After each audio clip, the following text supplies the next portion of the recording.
Yes. Would you have hired someone into the Florida Attorney General's office who you knew had an enemies list?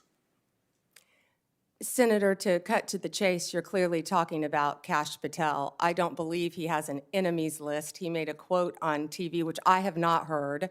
I saw your sign, or Senator Durbin's sign about Kash.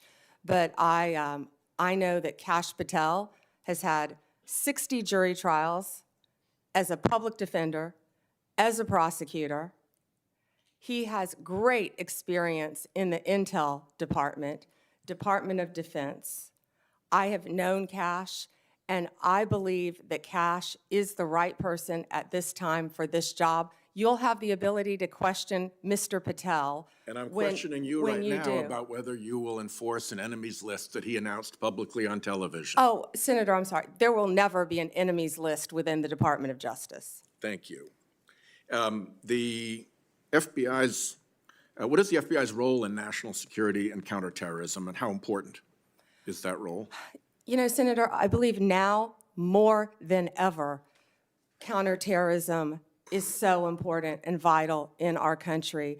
We are facing such incredible threats here and abroad. I'm sure many of you saw former FBI Director Wray's interview on 60 Minutes. He talked about the threats that, frankly, again, I don't have my security clearance, but the threats facing us, Senator, from China right now that are so great, with the sleeper cells within our country.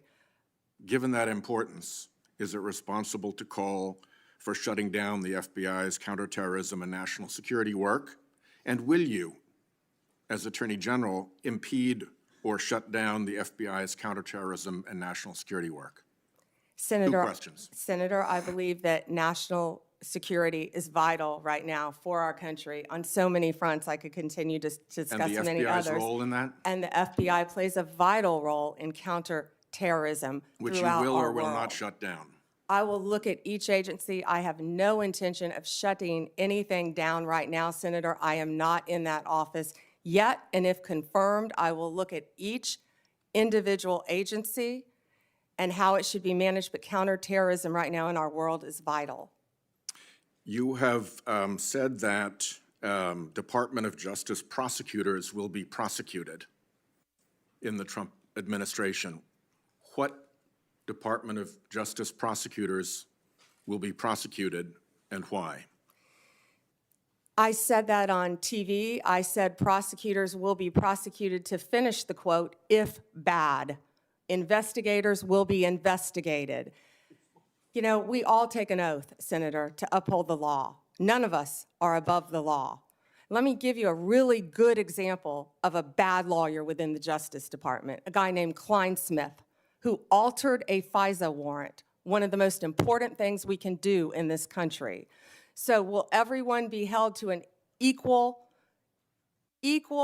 fair system of justice if I am the next Attorney General? Absolutely, and no one is above the law.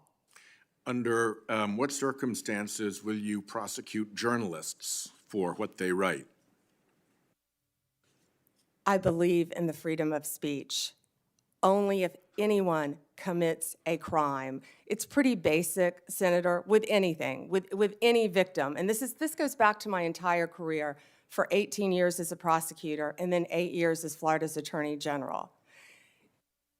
You find the facts of the case, you apply the law in good faith, and you treat everyone fairly.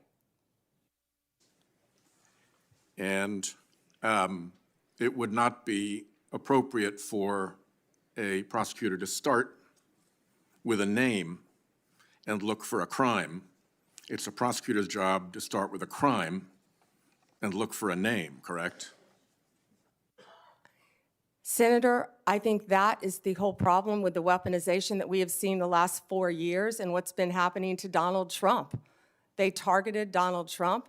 They went after him, actually starting back in 2016. They targeted his campaign. They have launched countless investigations against him. That will not be the case if I am Attorney General. I will not politicize that office. I will not target people simply because of their political affiliation. Justice will be administered even-handedly throughout this country. Senator, we've got to bring this country back together. We've got to move forward, or we're going to lose our country. Yeah, I think the concern is that weaponization of the Justice Department may well occur under your tenure. And we want to make sure that that's not the case, that you remain independent, that you remain able to and willing to tell the president no when that's necessary to protect the Constitution and the integrity of the department. So that's where I'm asking these questions. We talked in the meeting about the contacts policy that has prevailed really since Senator Hatch sat in that chair and demanded it of the Clinton Justice Department through all the administration since then, with the exception of a brief period under Attorney General Gonzalez, which he corrected and which did not end well for him.